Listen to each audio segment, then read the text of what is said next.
Hello everyone, welcome back. So you can see I have my computer all opened up here on the operating table, getting ready to hopefully put a new graphics card in. As you can see, I have my massive Noctua cooler from the last video, if you've seen that. But yeah, I have currently tried 3 times now. The first time was with Lenovo. They canceled my order and then jacked up the price by $200 on one of their graphics card, which was pretty cool. And then there was a company called K-West, which took about 2 or 3 months, I think 3 or more, and just completely lied to everyone, never had graphics cards. They said they were ordering them from overseas, and yeah, never happened.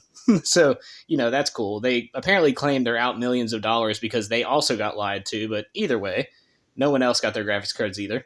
So, I had to turn to StockX, which I don't like saying the name of that website. It's basically Scalpers Are Us.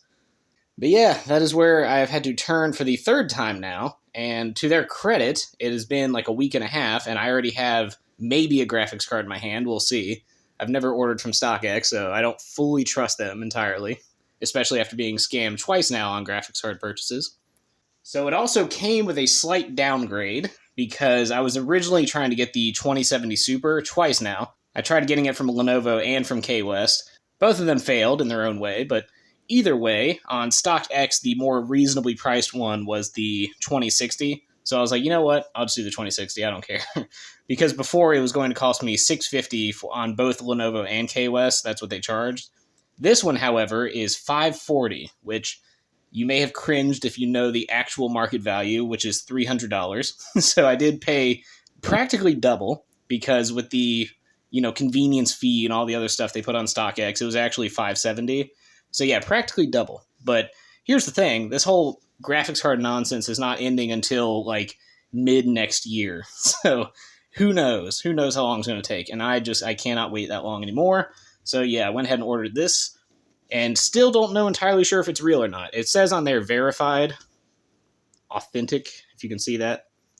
Yeah, verified authentic, which I guess is what they do on their website, is they open it and check to make sure everything's real. Now, I don't know how strenuous their testing process is. Like, if they open it up and see, yep, that's a graphics card, and throw it back in there. That's not exactly testing authenticity. So hopefully they run it through some tests, do some, rendering tests and all of that, just to make sure it's an actual, not only is it an actual graphics card, but also it matches what they say it is. Yeah, first I will be showing the graphics card that I've been using, which unfortunately I'm going to have to kind of scout myself just to make back a bit of my money. But yeah, you see it as the GeForce GTX. This is a 1660, and it's obviously the PNY brand, which is one of the lower end, kind of like the cheap ones. I mean, the graphics card has been pretty good for me. I'm not going to say anything bad about it. It ran pretty much everything 1080p at 60 frames. Some of the things you did have to sacrifice on, like turning down rendering distance and, going high or medium instead of very high or ultra.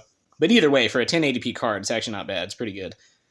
And this one, the market value is $200, which unfortunately I'm not going to be selling it for $200. As the expression goes, shit rolls downhill. So it's like I'm going to have to sell this above market value to kind of make back what I had to buy above market value, which is unfortunate, but that's the kind of market we're in right now. All right, so let's go ahead and see if this thing is even a real graphics card. Going to open it kind of slightly off frame here. I'm going to start on the side where it says verified, because I'm sure it's already kind of pre-opened there. I gotta rip through that. That sticker is very powerful. Okay, there we go. I'm actually going to close my lid here so I can open it on top. That would make the most sense. My tempered glass opening there. Put that on top there. All right. Let's see. Let us see. I'm assuming I open it the other way, actually. Okay, so far so good. It's got the little inside case here. Asus, in search of incredible. All right. A little full of themselves. Okay, so it appears that it is a real graphics card.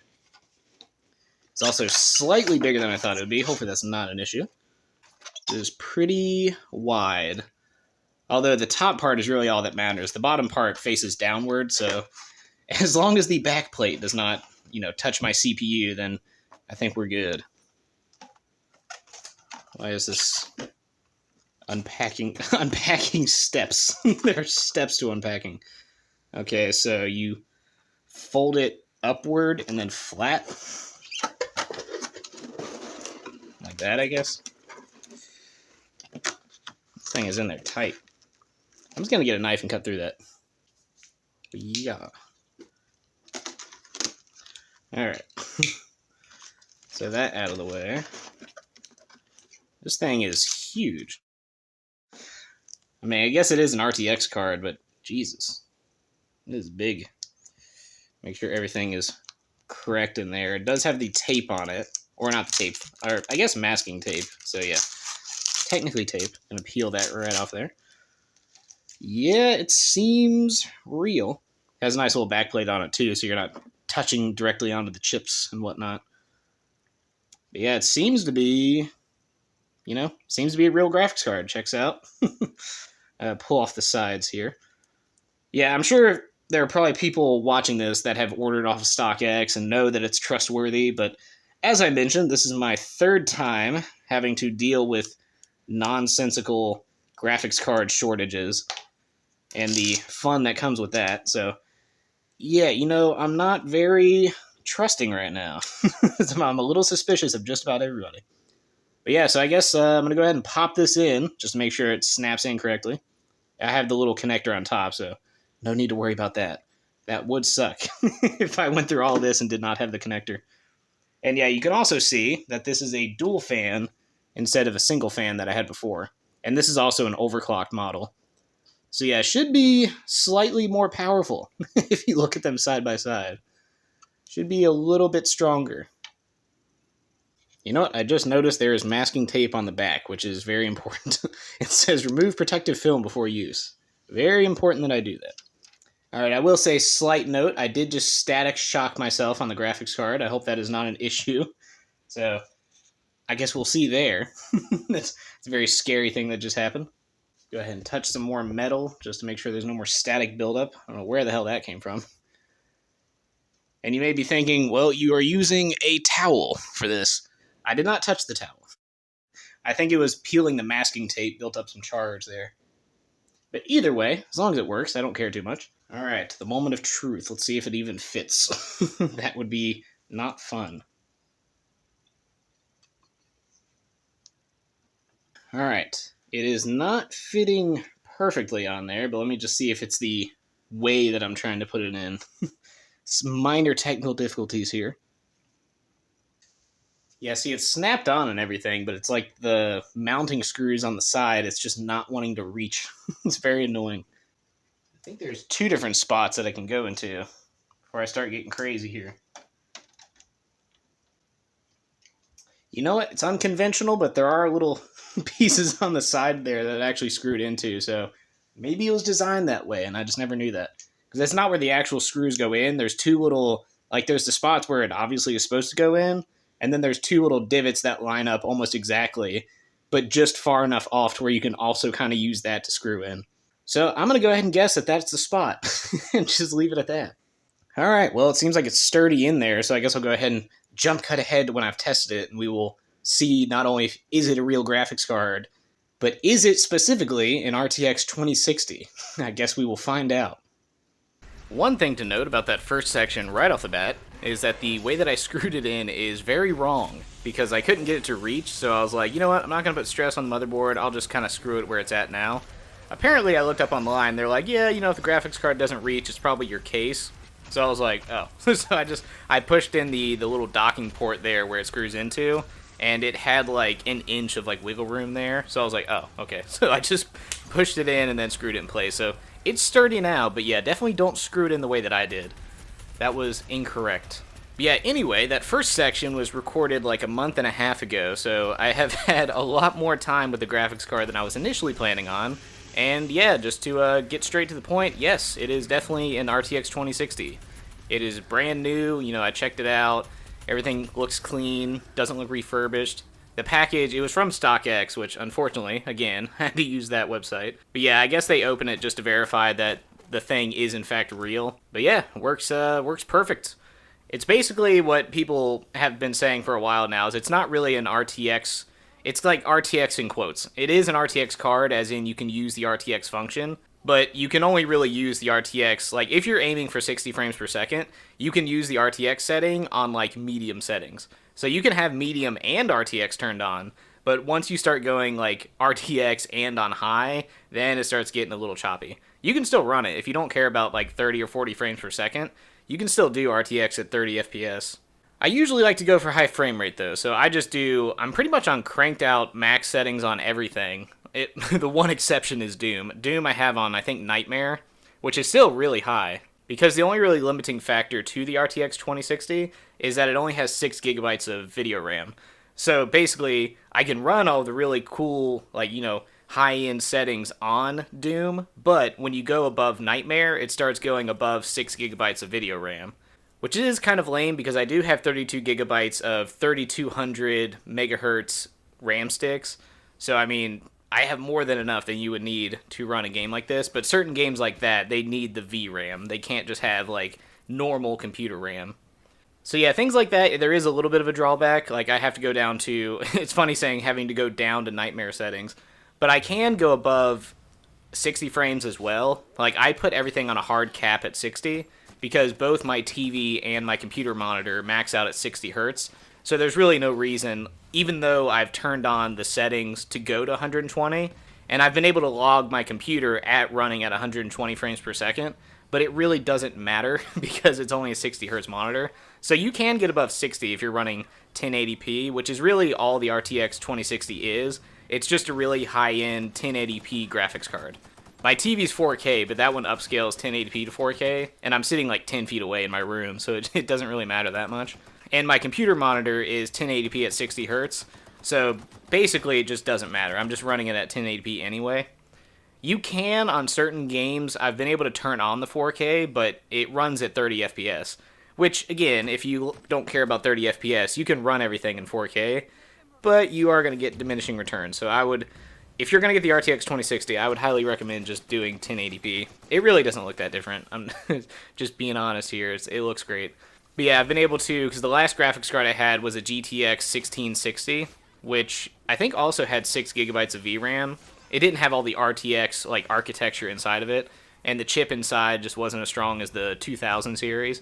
So it's just an entry-level RTX card, or entry-level 2000 series card, if you want to specify it that way, too.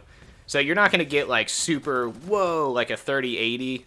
I mean, that's, like, the top of the line right now. I think 3090 is the highest one. But either way, you're not going to hit those benchmarks. So, I mean, really, it's just, if you want something on par or a little bit weaker than the current console generation, then, yeah, this is the one to go with. Unfortunately, it is still priced higher than it should be. So what I had to do was I had to sell my GTX graphics card, the 1660, to kind of offset, the current annoying scalper price market. So I basically got the RTX 2060 for the street value price, while also having to sacrifice my old graphics card. So that was really the only way that I could justify buying it off a website like StockX, is that I was like, you know what? I'm selling my old graphics card for a little over $300. So that will offset the cost that I'm having to spend on this also above market graphics card. So it is an annoying time for graphics card purchases, but I just wanted to be into the RTX generation. I didn't want to have to do this anymore where I'm like, okay, the game could look better, but here I am. You can go on the user benchmark website and compare a GTX 1660 with an RTX 2060. It's not like huge improvements, but it is at least, I think it's like a 20% increase on the overall benchmark. But you can look at certain things on there where it's like 90% increase, 100% increase. So for things like that, it was kind of annoying. Like, for instance, the footage that I'm capturing here, it is running at a flawless 60 frames. Like, it doesn't dip a single time. But you'll notice in the capture footage, because I'm using Bandicam, for whatever reason, I can't do the DirectX anymore, so I have to record just off the screen view. And with that, it does sometimes become a little choppy, which was incredibly annoying while I was recording because I changed the settings like 5 or 6 times, but it just didn't matter. Because I wasn't able to record directly off the game itself, I was having to record the screen. It did have kind of like choppy issues in there. But basically, it runs flawlessly. It runs at 60, not a single dip. I'm running Sea of Thieves on mythical settings to put into perspective how well this graphics card runs. Because there's Legendary, where everything just looks amazing, and then there's Mythical, where it's like even higher. It's basically like Ultra Nightmare for Doom. But yeah, I have everything turned to Mythical. There's only 2 settings that you can max out at Legendary, so those 2 settings are at Legendary, but everything is cranked to the max. And it runs at 60 FPS. And I have triple buffering on, too. But yeah, all the games just look amazing, and they run flawlessly. I've been running the most consistently. I've been playing Destiny 2, I've been playing Noida, I've been playing Sea of Thieves, been playing Grounded, stuff like that. And Grounded, they all run at 60 FPS and look great at max settings. Grounded is the only one that I can pretty much only do on high, because if I put it to very high, it does start chopping around like maybe 40 or 50 FPS. But that's more to do with the fact that the game is still in preview, so it's not a complete build yet. There's still some optimization things that they need to kind of work out there.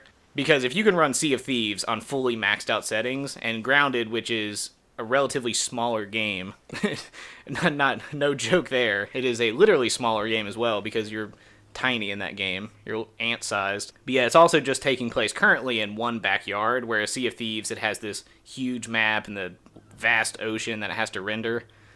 So yeah, it is mostly just an optimization thing right now.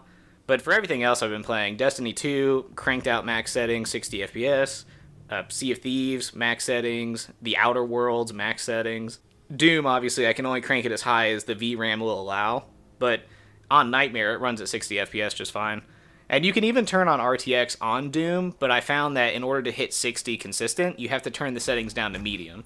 So on medium, you can run with the RTX settings on, but frankly, I don't really care too much for RTX. Like, there are certain games on the Series S and X that you can turn RTX on. I don't fully get it yet. Like, I saw side-by-side footage of the Devil May Cry Special Edition. One of them was RTX, one of them was RTX off, and I kind of like the one with the RTX off better. It had more of like a shine and a glistening view to it. The RTX one had reflections, like in puddles and the glass on the walls and all that, reflected the world around it, which is cool. But just looking at straight visual side-by-side, it seemed like the ones with the RTX turned off, it was a lot, the black levels were better.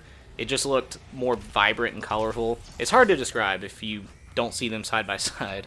But yeah, that's basically it. The card works. I like it. Because currently I have a Series S, because that's the easiest one that I've been able to get my hands on without having to pay a scalper. That one I bought directly from Microsoft. So this was basically just my way of kind of being in the next gen without having to pay a scalper.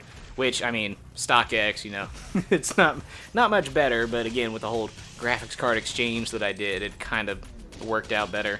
But yeah, I was getting a little desperate there with the Series X. I was about to pay scalpers for it. The lowest one I could find was $770, which I was rationalizing is like not that much higher than just the retail value at $500.